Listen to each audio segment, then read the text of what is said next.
Hello everyone, Avinash Sancheti from Naveen classes Kolkata. CMA inter company accounts के objectives हम discuss कर रहे थे। इंस्टीट्यूट का जो नया ऑब्जेक्टिव्स का मैट आया है बिट क्वेश्चंस का, हमने लास्ट वीडियो में मल्टीपल चॉइस क्वेश्चंस डिस्कस कर लिया। अराउंड 59-60 मल्टीपल चॉइस क्वेश्चन थे, वो हमने डिस्कस कर लिया। इस वीडियो में हमारा मुद्दा रहेगा match the following. Match the following का जैसा आप जानते हो सबसे इजी क्वेश्चन रहता है। बेसिक नॉलेज होने से आप क्वेश्चन में फुल ऑन फुल स्कोर कर सकते हो। ग्रुप 2 में यानी कंपनी अकाउंट्स में जो मैच द फॉलोइंग है ना, इंस्टीट्यूट उसमें अकाउंटिंग स्टैंडर्ड्स के नाम और अकाउंटिंग स्टैंडर्ड से रिलेटेड बातें पूछता है ज्यादा। एक बार मैं अकाउंटिंग स्टैंडर्ड कितने हैं ग्रुप 2 में वो आपको बता दूं विद देयर नेम।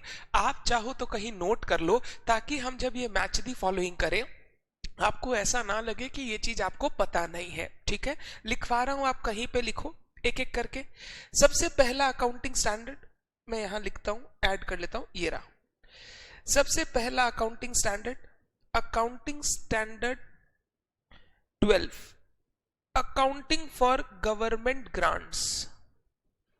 गवर्नमेंट अगर किसी एंटिटी को कोई ग्रांट देता है, सब्सिडी देता है, असिस्टेंस देता है, वेदर इन कैश और काइंड, उसको हम लोग गवर्नमेंट ग्रांट बोलते हैं। ये गवर्नमेंट ग्रांट AS 12 में कवर्ड है।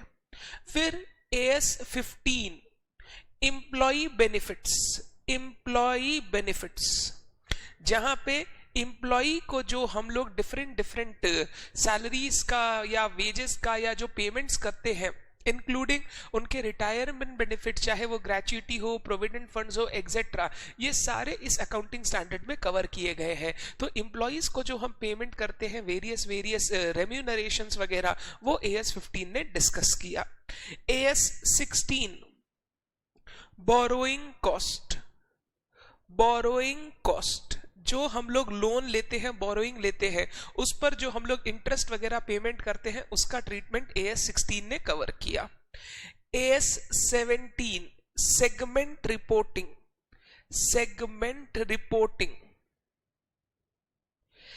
AS 18 related party transactions, AS 19 लीजेस। ये टोटल 6 आपने अकाउंटिंग स्टैंडर्ड देखे। एक और accounting standard AS 11 effects of changes in foreign exchange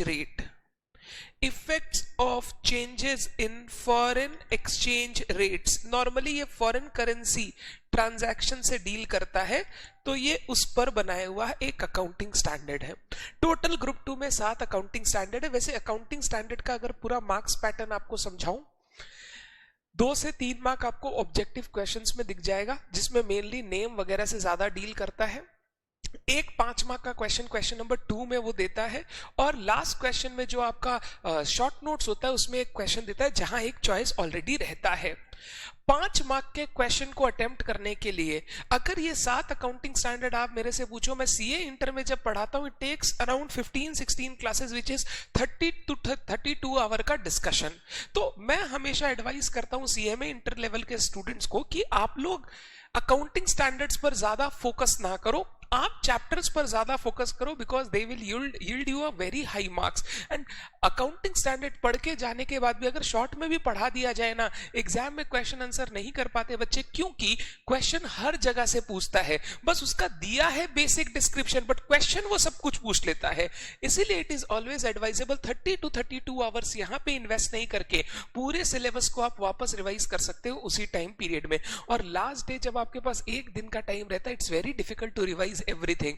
तो मैं हमेशा यही सलाह देता हूं, अकाउंटिंग स्टैंडर्ड्स के ऑब्जेक्टिव क्वेश्चंस करके जाओ, सब्जेक्टिव क्वेश्चंस करने की अलग से कोई दरकार नहीं है। तो ये 7 अकाउंटिंग स्टैंडर्ड्स के बेसिक नाम याद अगर आपको रहेंगे ना, तो हम लोग मैच द फॉलोइंग को इजीली मैनेज कर पाएंगे। एक जगह पे आपने अगर लिख लिया तो मैं मैच द फॉलोइंग स्टार्ट करूं। चलिए, क्वेश्चन नंबर 1 हम लोगों को 4 दिया है कॉलम 1 में, 4 दिया है कॉलम 2 में। grants received from government, redemption of debenture, issue of bonus share, defined benefit plans.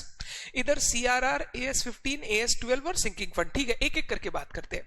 Grant receive from government, government grant अभी बताया था AS12, तो ये हो गया point number C. Redemption of debenture sinking fund से रिलेटेड है, sinking fund. Issue of bonus share, bonus share issue कहां से करते हैं? CRR से, तो नंबर हो गया A. तो अपने आप डिफाइंड बेनिफिट प्लान्स किस में चला जाएगा? AS15, defined benefit plans employee benefits का. एम्प्लॉई बेनिफिट में जो हम लोग प्लान्स देते हैं, डिफरेंट डिफरेंट रिटायरमेंट प्लान्स देते हैं या उनके लिए सेविंग रिलेटेड जो प्लान्स देते हैं, प्रोविडेंट फंड वगैरह, उससे रिलेटेड वो डिफाइंड कंट्रीब्यूशन प्लान है, एक डिफाइंड बेनिफिट प्लान है, तो उससे रिलेटेड प्लान की बात कर रहा है. तो अकाउंटिंग स्टैंडर्ड 15 में कवर्ड है एम्प्लॉई से related defined benefit plan. Done. आगे चलते हैं. AS 16, 19, 12, 15 और चारों का नाम दिया हुआ है. चलो 16 किससे रिलेटेड है बताओ? Borrowing cost. 19 किससे रिलेटेड है? लीजेस. 12 किससे रिलेटेड है? Government grants. तो 15 अपने आप हो गया एम्प्लॉई बेनिफिट्स. तो अगर नाम याद है तो आप इजीली मैनेज कर पाओगे. आगे चलता हूं. सेक्शन 54, 68, 55, 71 कंपनी लॉ में तो आप चैंपियन होते ही हो, चेक कर लेते हैं. सेक्शन 54 इधर sweat equity share, power of company to purchase is own security, issue redemption of preference share, issue of debenture. ठीक है, सेक्शन 54 हो गया स्वेट इक्विटी शेयर. सेक्शन 68 हो गया बाई बैक, 55 हो गया प्रेफरेंस शेयर्स और 71 हो गया डिबेंचर. बेचारा क्वेश्चन ऐसा बनाया जिसमें सारा मैच करके ही दिया था, तो ये गलती से क्वेश्चन ऐसा बन गया. एग्जाम में ऊपर नीचे करके देगा और सारे सेक्शंस नहीं देगा, कुछ सेक्शन देगा, कुछ AS देगा, कुछ अलग देगा, वैसे टाइप से देगा. आगे question number 4, treatment of voluntary retirement scheme payments. Voluntary retirement scheme payment जो एम्प्लॉइज को करते हैं. Balance of forfeited share account, interest and dividend receive, pulling of interest method. वैसे ये pulling of interest method syllabus में है नहीं. Number 5, recognition of intangible asset. वैसे ये भी सिलेबस में नहीं है, बट अपने को करना है, एक बार कर लेते हैं. Treatment of voluntary retirement scheme वो हो गया एम्प्लॉय बेनिफिट से रिलेटेड, तो AS15 D. Balance of forfeited share capital reserve में चला जाता है रीइश्यू होने के बाद. Interest and dividend receipt investing activity है कैश फ्लो में. Pulling of interest method amalgamation से रिलेटेड है, तो पॉइंट नंबर B आपके सिलेबस में अमलगमेशन है नहीं, तो ये गलत दिया हुआ, एग्जाम में नहीं आएगा. इंटेंजिबल एसेट से रिलेटेड अकाउंटिंग स्टैंडर्ड है AS26, तो ये हो गया AS26. लास्ट 2 पॉइंट आपके सिलेबस में है नहीं, गलती से दिया हुआ है, वो आपको नहीं देगा, फाइनल के सिलेबस में है वो. Next, match the following. AS17 tax paid, capital profit, contingent liability, current liability. ठीक है, इधर premium on issue of share, segment reporting, dividend, unpaid, revenue expenditure, notes to accounts. एक एक करके. AS17 हो गया segment reporting. Tax paid, revenue expenditure, capital profit, premium on issue of share, security premium is a capital profit, contingent liability notes to accounts में दिखाते हैं, current liability unpaid dividend जो अभी तक पे नहीं किया डिक्लेयर करने के बाद. next, match the following. defined contribution plan employees से related है AS15. Amalgamation in the nature of merger, ये हो गया pulling of interest method, point D syllabus में नहीं है. डाइल्यूटेड पोटेंशियल इक्विटी शेयर, ये भी सिलेबस में नहीं है, ये AS20 से रिलेटेड है, EPS से रिलेटेड है, सिलेबस में नहीं है. AS29 ये भी सिलेबस में नहीं है. ऑनरस कॉन्ट्रैक्ट ये है provision contingent liabilities contingent asset. AS19 लीजेस के ऊपर है, जहां पर अनअर्न्ड फाइनेंस इनकम की बात होती है. अनअर्न्ड फाइनेंस इनकम आपने हायर परचेज चैप्टर में सीखा होगा. इंटरेस्ट जो अभी तक ड्यू नहीं हुआ है उसको नॉर्मली अनअर्न्ड फाइनेंस इनकम बोलते हैं. जो टोटल इंटरेस्ट, कैश प्राइस और हायर परचेज प्राइस का डिफरेंस, तो ये हो गया अनअर्न्ड फाइनेंस इनकम, AS19 से रिलेटेड है.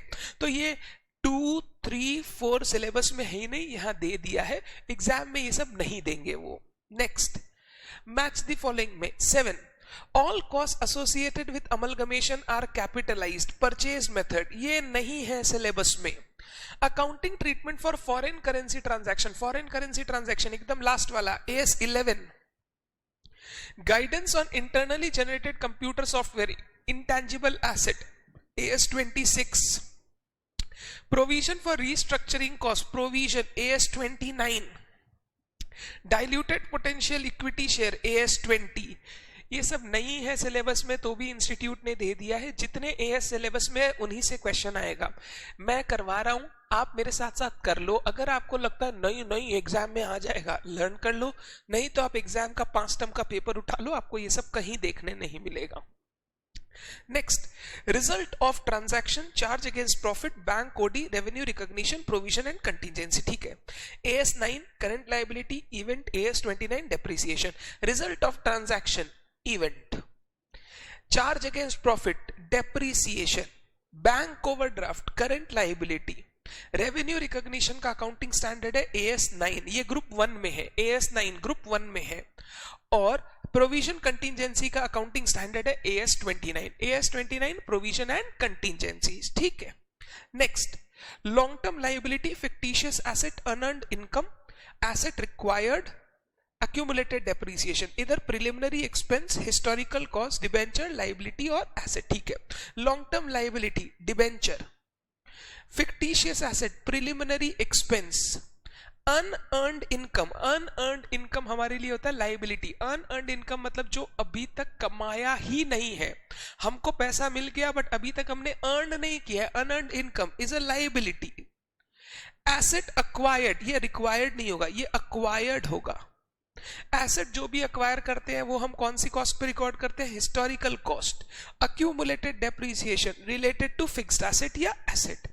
इसका आंसर जब आप नीचे देखोगे, आंसर में एक गलती की हुई है, अनअर्न्ड इनकम को एसेट बताया गया है। Unearned income can never be an asset. Unearned income मतलब ऐसी इनकम जो अर्न नहीं की है बट जिसका पैसा मिल गया है, प्री रिसीव्ड बोल सकते हो, that can never be an asset, that is a liability. तो मैंने सही आंसर करवाया, नीचे आंसर में थोड़ा डिफरेंस दिखाई दे सकता है। नेक्स्ट, ये आपके ग्रुप 1 का है, ग्रुप 1 से रिलेटेड है, आप चाहो तो इग्नोर कर सकते हो। वैसे AS2 इन्वेंट्री से रिलेटेड, AS6 डेप्रिसिएशन से रिलेटेड, AS7 कंस्ट्रक्शन कॉन्ट्रैक्ट से रिलेटेड, AS9 रेवेन्यू से रिलेटेड, AS10 फिक्स्ड एसेट से रिलेटेड। ये ग्रुप 1 में था, मैंने ग्रुप 1 में आपको करवा रखा है ये चीज। Next, preliminary expenses, tax paid, capital profit, contingent liability, current liability. ये किया हुआ एकदम सेम क्वेश्चन अभी करके आए। प्रिलिमिनरी एक्सपेंस हो गया deferred revenue expenditure, tax paid revenue expenditure, capital profit premium on issue of share, contingent liability notes to accounts, current liability dividend unpaid. Done, आगे चलते हैं। क्वेश्चन नंबर 12 बहुत सारा है। AS16 किससे रिलेटेड है, AS16 बोरोइंग कॉस्ट, तो सीधा खोज लेता हूं borrowing cost. Underwriting, underwriting check करो क्या हो सकता है, और तो कुछ दिख नहीं रहा है, सिर्फ 2 टाइप्स दिख रहा है, 2 टाइप की under writing. Banking services, ATM automated teller machine, central electricity regulatory commission, central electricity regulatory commission नहीं समझ में आ रहा है क्या हो सकता है, बाद में देखते हैं। टर्मिनेशन बेनिफिट, इंप्लॉय बेनिफिट से रिलेटेड है, benefits provided in exchange for termination of employment. Segment result, segment result मतलब सेगमेंट का profit, segment revenue minus segment expenses. Government grant, government grant, assistance by government in return of compliance with condition, number J। ECGC, export credit guarantee corporation, A, banking company में पढ़ा था। Issue of shares at discount, void.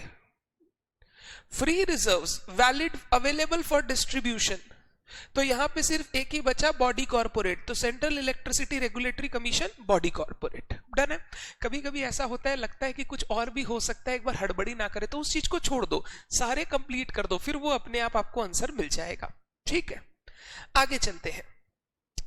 Guaranteed residual value, ये लीजेस के ऊपर, लीजेस का एक concept है guaranteed residual value. लीजेस कौन सा है, AS19, तो AS19।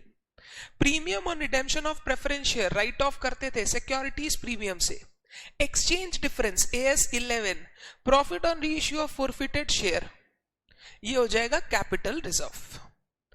फिर government grant AS12, redemption of debenture, एक बार रुक जाओ, अनगारंटेड रेसिडुअल वैल्यू लीजेस से रिलेटेड है AS19, borrowing cost AS16, redemption of debenture CRR, CRR नहीं होगा DRR होगा, debenture redemption reserve, debenture redemption reserve. आगे नंबर 15, फंक्शनल करेंसी, ये करेंसी से रिलेटेड है AS11, surrender value insurance company, service line development charges SLDC electricity company, contingent rent AS19, ये no match found बेकार है। आगे under writing, firm under writing, borrowing cost, qualifying asset, ये concept है borrowing cost से related, dividend and interest, investing activity, section 55 redemption of preference shares, contribution on actual basis for gratuity benefits, gratuity benefit employ benefit का part है AS15, buyback of share, security premium, borrowing cost AS16, segment reporting AS17। तो आपको अगर as का number और नाम पता हो तो मैक्सिमम क्वेश्चन जो मैच दी फॉलोइंग में आपको दिखेंगे, अगर 4 आएगा तो 4 में 1 से 2 एएस के नाम पर आएगा, नाम या उससे रिलेटेड आगे पीछे के वर्ड्स, तो आपको उसको पकड़ के एएस का आंसर करने का है। बैलेंस आपको दिख रहा है। डन है बात। ये हमारा मैच दी फॉलोइंग का सारा क्वेश्चंस था जो इंस्टीट्यूट ने दिया। नेक्स्ट वीडियो में ट्रू फॉल्स वगैरह करेंगे। Thank you so much, bye bye.